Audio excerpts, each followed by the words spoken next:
Good morning, Ryan. Good morning, Jane. How are you? All right. Great. Ladies and gentlemen, I'm here with fine art photographer and visual artist Jane Szabo, and we're here to talk about her photography and her art.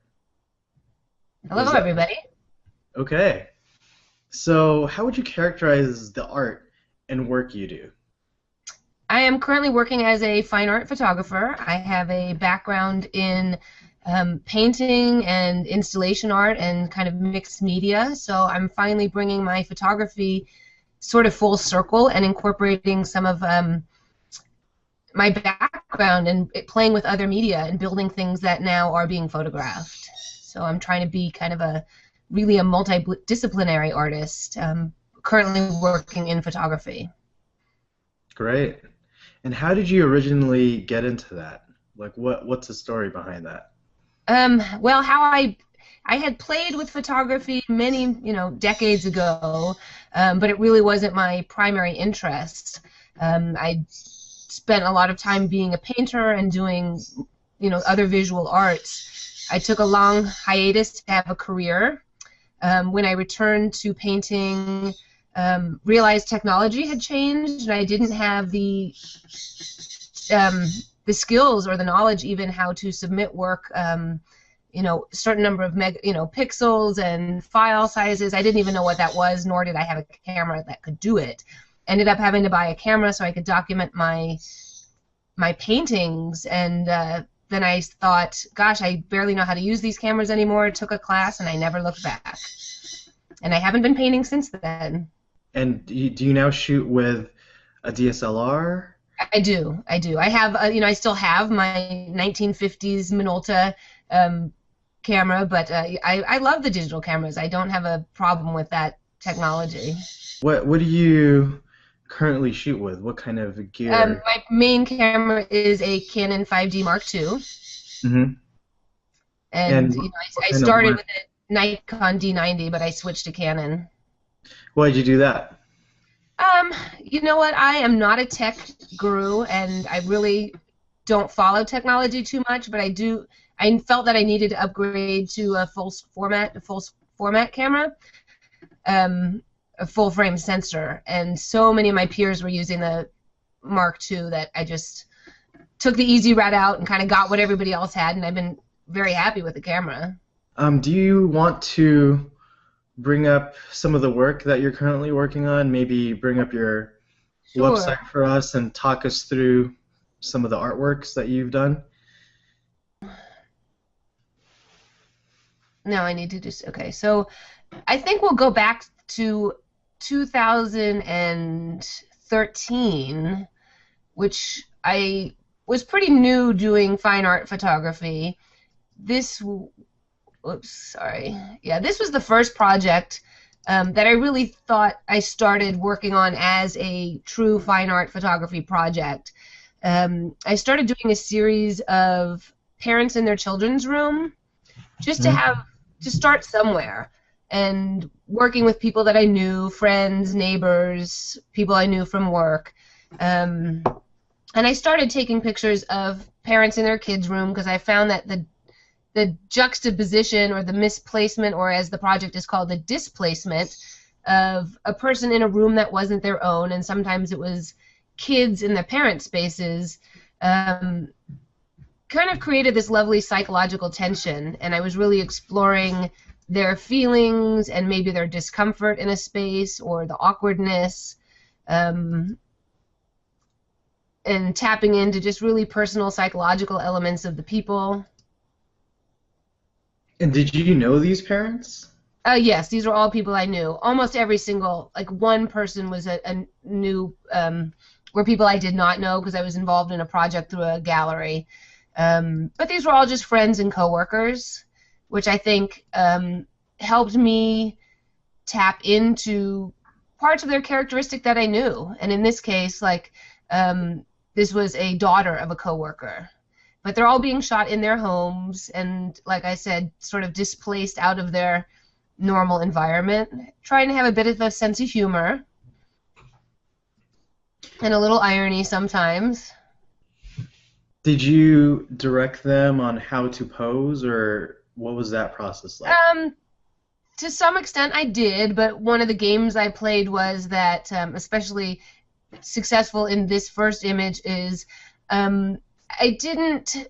People knew I was coming to shoot, but I didn't tell them what to wear, and I Hmm. just my game was what I saw was what I got. And when this gentleman showed up to the door in a Superman T-shirt, I pretty much thought, I'm screwed. I'm not going to get a shot with this. How do I, um, get over logos, which are so heavy bearing? And it just turned out this was one of my most successful images. And we went with the shirt. So, and, little girl decided she wanted to be a princess, and you just go with it. That's great. I almost thought that the Superman shirt might have been scripted, because for No. me it was that picture was speaking to me in particular because he's a dad and he's wearing a Superman shirt and he's standing on top of a little kid's bed. Yeah. I And thought it's that contrast trying was to really good. find, thank you so much, trying to tap into who he was, and he is the super dad. And when somebody shows up wearing clothes like that, knowing they're going to get photographed, it threw me for a little bit of a loop, but it turned out to be so perfect. So I owe him a big one for that. Great. Is this your most current project, or is there another No, project? this is 2013, so I'm probably going to still be adding to this body of work, but it's Okay. not really what I'm working on at the moment. Mhm. This project directly led into the next one. I did this amazing workshop with Sig Harvey, who's a well-known photographer, and she really encouraged me to make the work more personal. And in that one workshop in October 2013, I developed this one image, probably at midnight, late night of the workshop, in desperation, at home, trying to get some image. And I knew that this image resonated with me and was going to lead to somewhere. Took me a long time to figure out where that would lead. And like I said, this was shot October 2013. Took me about 5 months to start the project that spun off from that, which probably best shown in this sort of grid series because it's documenting a sequence of events. So could And you talk us through the grid series and your thought process behind that? of course, in the workshop, one of Sig Harvey's really amazing ways of working is tapping into your ideas, and she does it through what she calls mind mapping. And mind mapping is basically you spend 20 minutes just free associating, writing down in your journal ideas about what you're thinking about, what's present in your life at that moment that matters, things you're toying over. Once you do that sort of free scribbling for 20 minutes, you pick one word out of that whole thought process. And I don't really even remember what that word was anymore, but it was probably something to do with control. And then from there, you start another page and you start writing down how do you illustrate that. And the ideas that I was trying to illustrate at that point were you try to put verbal descriptions of how you would visualize that control. And for me, it was gridding and sorting and ordering and labeling and charting and graphing. And then the reality of, though I am wanting to be that person and have everything organized and sorted out, that our lives are so busy and we're kind of ultimately out of control and things are chaos and it can't always work the way that you want it to. So this was a set of 3 series of images. This particular strip here was gridding the space and trying to apply order and the ultimate failure of that order to my environment. And then I also had where I made a grid dress. And this was actually the first of the series of 3 sets of these projects. I'm wearing a gridded dress, but I think I can make one better. I make a bunch of pages with grids on them out of very flimsy newsprint, and I turn it into a dress. And unknowingly, this dress project turned into a year later the next series. So it's just wonderful how this one workshop gave me really two strong bodies of work that were developed over the next year. And then the final film strip is gridding the self, and then I'm applying that structure literally onto myself, and then begin to remove it and walk away from it, because the project is about the dichotomy of trying to apply structure and then the failure of that control on my own self. Have somebody helping you taking the picture? No. Yeah, these are all self-portraits. It is all done alone. I do have a remote camera, what I call the clicker, the trigger. And because it began with this first image, which was shot at midnight of a late-night workshop with very crude equipment and not a whole lot of setup in the small little 6x6 square of the foyer entryway of my house, I decided when I went to continue the project I wanted to shoot it in the same way, in that same location. So the Harlequin patterned wall that serves as the background for most of these imageries is just my little entry room that is painted on the wall that was there prior to the project, but I really liked that it created a wonderful background patterning for talking about pattern and order, and it sort of reinforced those ideas.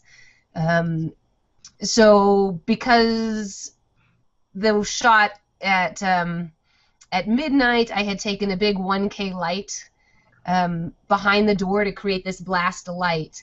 I tried to kind of utilize that same lighting when I continued the project. So it's real pretty basic lighting, but I did have in this project some supplemental studio lighting used, but the space is so small it was pretty hard to control. So are those strobes, or are they, when you say supplemental lighting? It's all just constant light source, so I think I had like a 1K spotlight and probably kind of behind the door, and then in the room probably just like another photo flood, basically, with maybe with a little silk umbrella just to try to balance the light. Just mostly just to get enough light in there, but not really to be. It's pretty trying to keep it pretty flat, neutral lighting. Are these pictures straight out of the camera, or did you have to do any post-editing to them? The only editing would be probably like a little color correction and maybe some cropping, but all of the blur, that's all in camera. I'm doing slow shutter exposures. Did you plan the positions that you were going through, or was it more of an organic process? It's pretty organic. I would check the camera and see if what I'm doing was working, but it's pretty organic. I don't come in there with a script by any means. Great. What kind of shutter speed are you using to get that blur? I could go back and check my notes, but it's probably something like 1/30th of a second. Okay. So it's just that fine line of like, almost fast enough, but not quite. Got it. And did you have to experiment to find those settings? Of course. Okay. Great. And then, so as I said, this dress was built in this crazy late night workshop, which led to the first series of building a grid dress.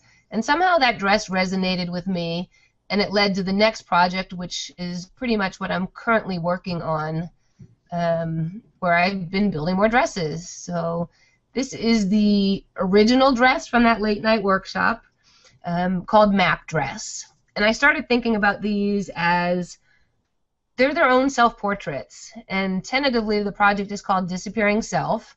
I think of these as self-portraits, though I'm not in them, but through objects and gestures, I really feel like they have their own identity.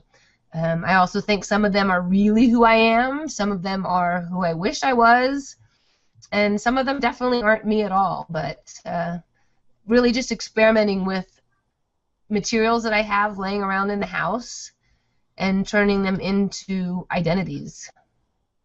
This one is Art in America, Just made, the dress itself is made from the pages of one Art in America magazine.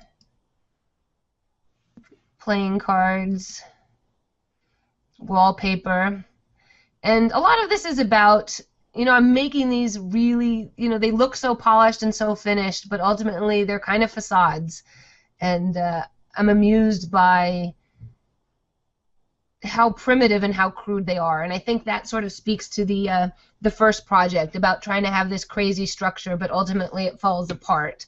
So I feel the dress project is really similar to the last one in being about self and being about this sort of constructed structure.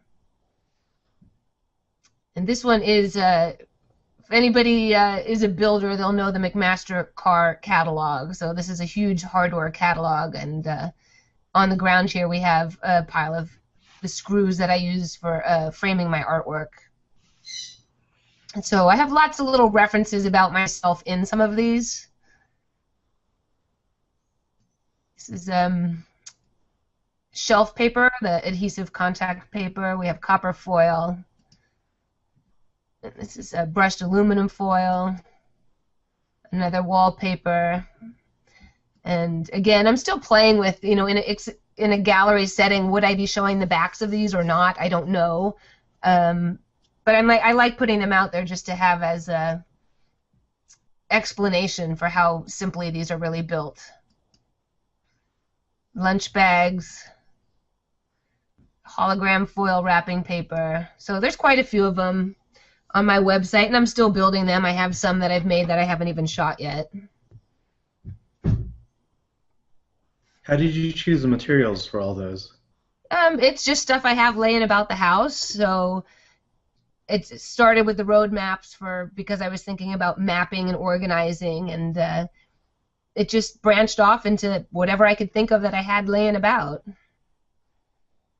And I'm still I still have a list of some more things to build, so the project's not quite done yet. Were you originally a dressmaker? Never. I have no fashion background. It's kind of a quirk that I'm building dresses, but it amuses me, so I'm going with it. And where are all these shot? I have studio space at the brewery in downtown Los Angeles. It's starting to get pretty crowded because I'm storing all these dresses there now. But I'm just shooting it in, my personal workspace. I'm not altering the environment. I like that it has some references. It's some people think that it looks like gallery space, so I'm enjoying that dichotomy or confusion of what the space really is. I like that. It's really interesting. What do you feel like is different about your process as a visual artist, as a fine art photographer, from other photographers? That actually is a pretty easy question, and I'll answer it in a way that I used to train painters. My best advice to somebody who's painting is to paint with your body, not with your head. And I think that's how I shoot. I do a lot of thinking about my projects when I'm at home, when I'm in the car, when I'm out in the world. But when I get in my studio, the head goes away and you just make the work. And I work super intuitively. I'm different, I think, from other photographers because I'm not a gearhead. I have my camera. I've got it. That's all I'm going to think about right now. I've got the one. I use it. I make it work for what I have. I try to keep my equipment pretty low tech. And that's what works for me. That it's not about the gear. It's about the end result, the image. Is the storytelling element of your photos, does that primarily come from the journaling process that you initially described? Or do you have any other techniques as to how you came up with some of these storytelling elements? I'm not much of a journaler, so that workshop I've done, and I just recently did it again, which will give me a whole nother year's worth of ideas, is super important, but it's not something I use often enough. I do think of myself as a conceptual artist, so the ideas are the writing force. That for me, it's not just enough to make pretty images. It has to have content and it has to have meaning. What are some of the challenges do you feel like you've faced to get to where you are? Because I realized that I met you initially because we were in a gallery show together, I remember, and we started talking about one of your photographs. So what did you do to get to that point where galleries started to show your work? Um, I just started submitting work, and it's interesting because I see a lot of people questioning the whole juried show process. And to me, it's like, yeah, maybe it costs you $35 to enter a show, but to me, that's what is called an advertising budget, and it's about getting your work out there. And if I'm ready to do this and make this transition and get my work out there, I'm willing to invest in that. So I spent a year of just really submitting to a lot of shows, and I was lucky, and I got into, the bulk of them. It's discouraging when you don't get in, but that happens too, and it happens to everybody. And then I've also been really actively engaged in nonprofit art organizations and volunteering my time, and it's that dirty word networking, which I don't think is a dirty word because it's just meeting and engaging with people. And if it means going to help at an art opening and running the bar, great, I'll do that. I'll talk to people when I'm there and engage with people like yourself, and it leads to other opportunities. And it's just, if like Matt Gleason said, if you want to be in the art world, you need to be in the art world. It means being present, going to the openings, being an engaged part of the community. So I'm actively trying to do that.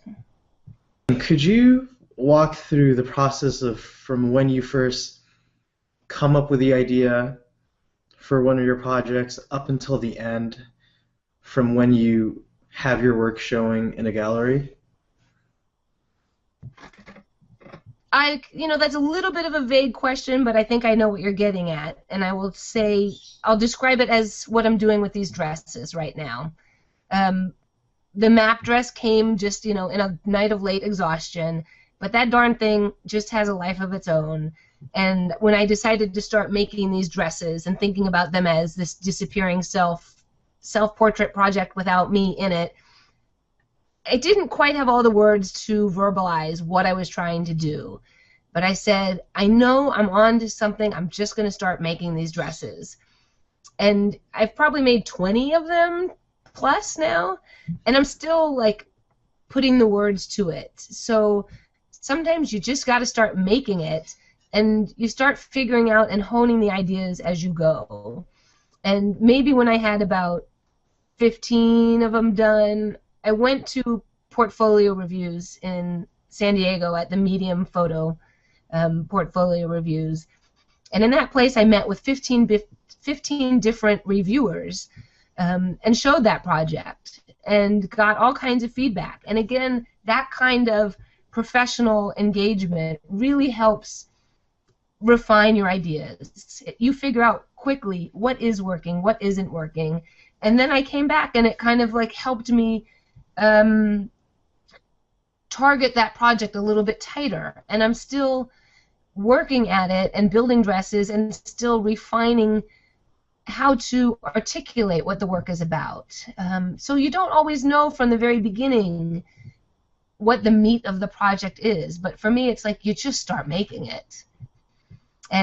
But it does, it begins with an original idea, but that idea doesn't have to be set in stone. You can work around it. You can fine-tune it as you go. And, I just did another workshop with Sig Harvey, and I've got a whole list of ideas. I have no idea how I'm going to visualize it yet, and I may sit on those ideas for 6 months before I even start making anything. But you just got to go do it, and then you start trying to get it out there and seeing what works and what doesn't. And how do you start getting it out there? What is that process like for you? Again, sometimes it's submitting to shows. It's being present in the art world. It's having your peers know what your work looks like, finding it interesting, wanting to put it into things. So I have some feelers out there, people interested in the dress project. So this is my goal is this year. I'm going to try to get that project out there, which means hopefully showing it a lot of places. How does that work? You go to art shows and you meet people in the art world and you say, hey, I've got this dress project that I'm working on, or how does that topic even come up? You know, for all the evils that people say Facebook is a huge tool for people becoming familiar with your work. And you know, it's not that you even go to a show and you tell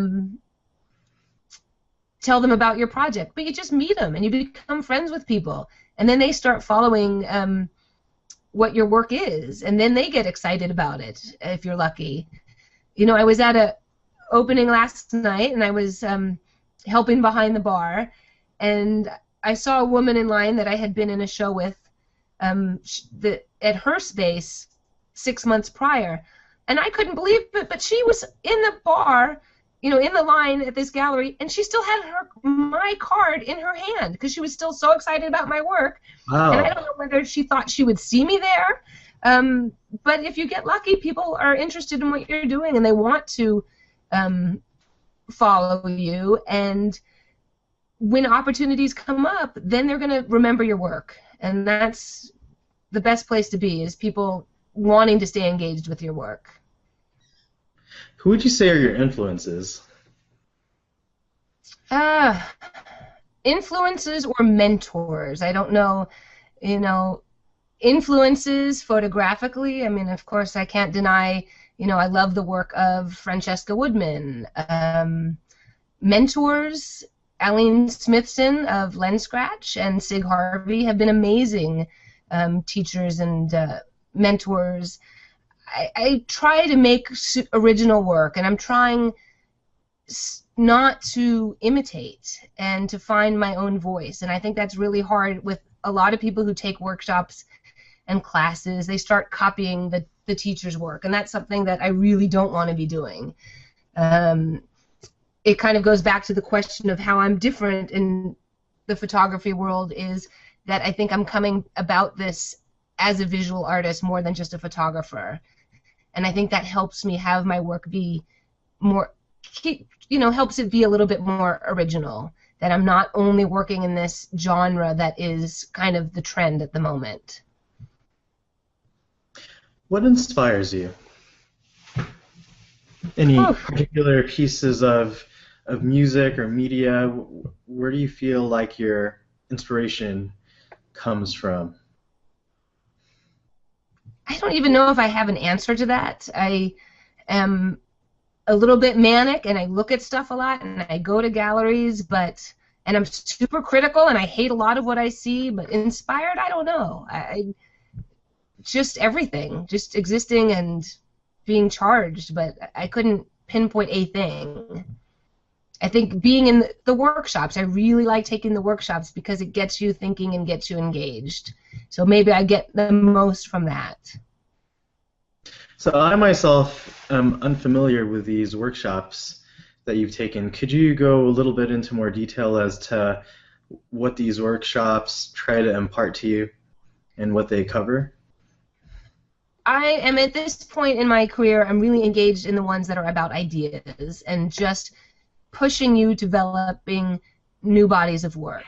And a lot of it is just pure communication and feedback, and you're showing your work and you're getting feedback. This is what works, this isn't what works.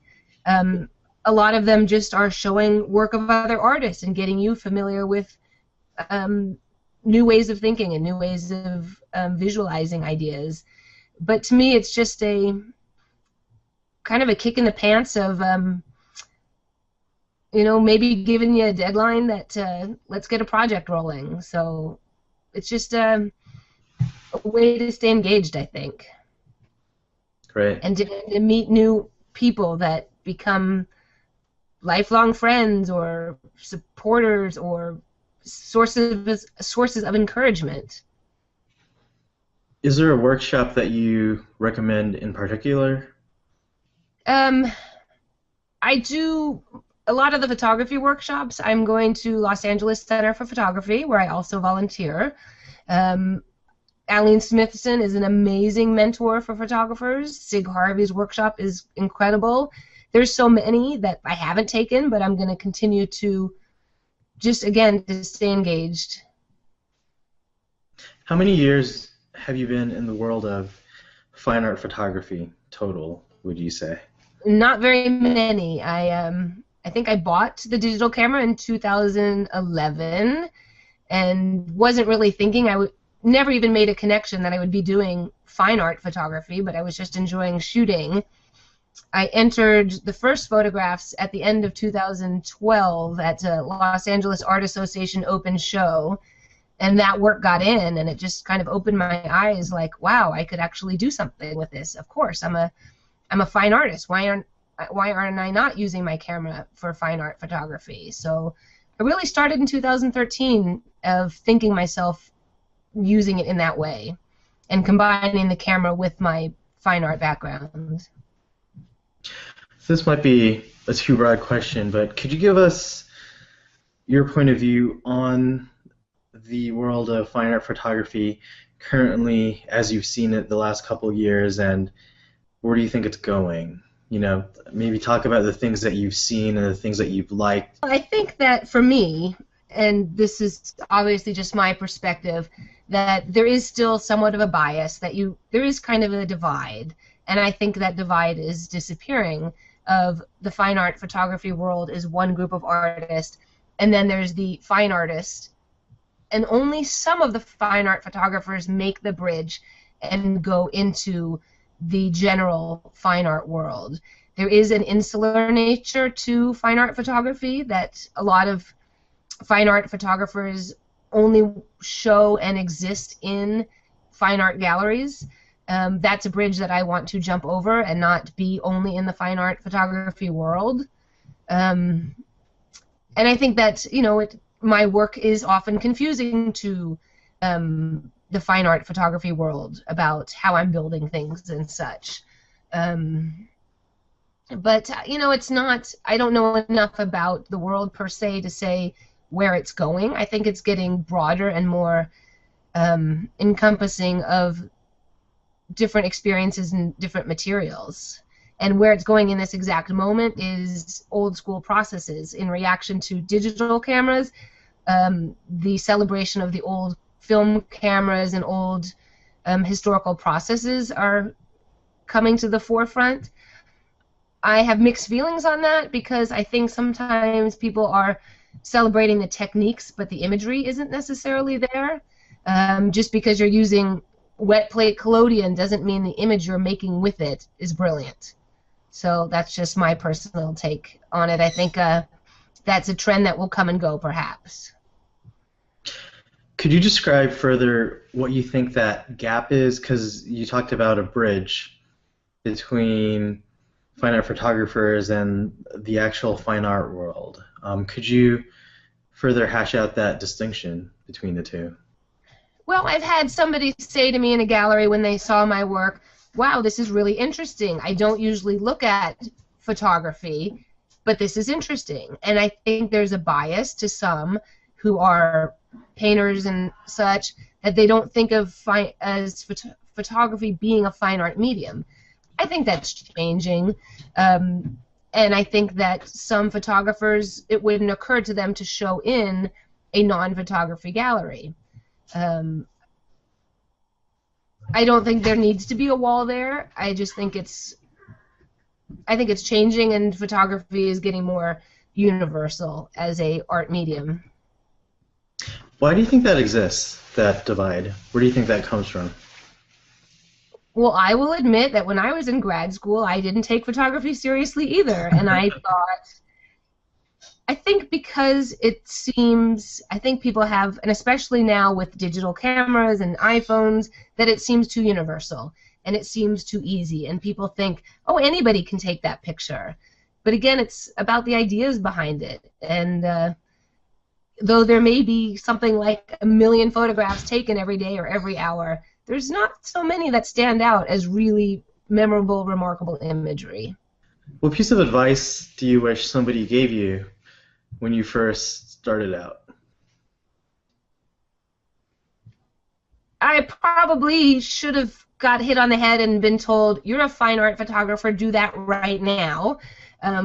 For some reason, for the first year when I was shooting by myself, because many of my peers were editorial photographers, I was trying to do sort of travel photography and lifestyle photography, but the whole time thinking, and I think it was a good way to sort of perfect a skill, to get that visual imagery down.